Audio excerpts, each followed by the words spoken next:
fakulteti za arhitekturo se lahko pohvalimo z dejstvom, da smo v 100 letih svojega delovanja sicer študijski program stalno prilagajali aktualnim družbenim potrebam in tokovom, a hkrati pri tem ohranili njegove temeljne vrednote.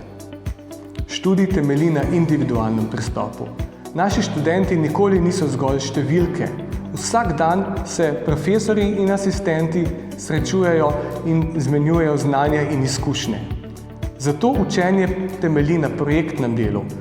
V risalnicah, v naših seminarjih se vsak dan srečujemo s konkretnimi izzivi v aktualnem prostoru in skušamo naše delo kar najbolje približati temu, kar bodo naši diplomanti počeli v življenju, torej sodelovali v arhitekturnih birojih.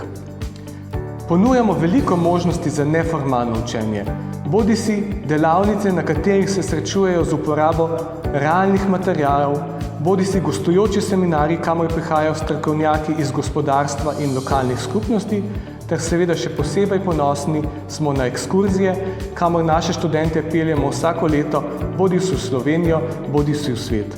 Tam se srečujejo z arhitekturo v živo in jo doživljajo skozi lastne oči in lastno srce. Na koncu pa bi izpostavil še dejstvo, da študijske procese, kakor tudi neformalno delo študentov, stalno dopolnjujemo s prisotnostjo gostujočih predavateljev iz tujine. Vsako leto organiziramo več kot 20 večernih dogodkov, kjer se naše študentke in študenti srečujejo z arhitekti in urbanisti iz celega sveta. Gre za neprecenljivo izkušnjo, ki jih popelje v čudoviti svet arhitekture in urbanizma. Na naši spletni strani najdete seznam akreditiranih visokošolskih zavodov in študijskih programov ter evalviranih višjih strokovnih šol skupaj s poročili strokovnjakov in odločitvami sveta agencije. Spletna stran je v celoti prilagojena osebam z različnimi oblikami invalidnosti in oviranosti.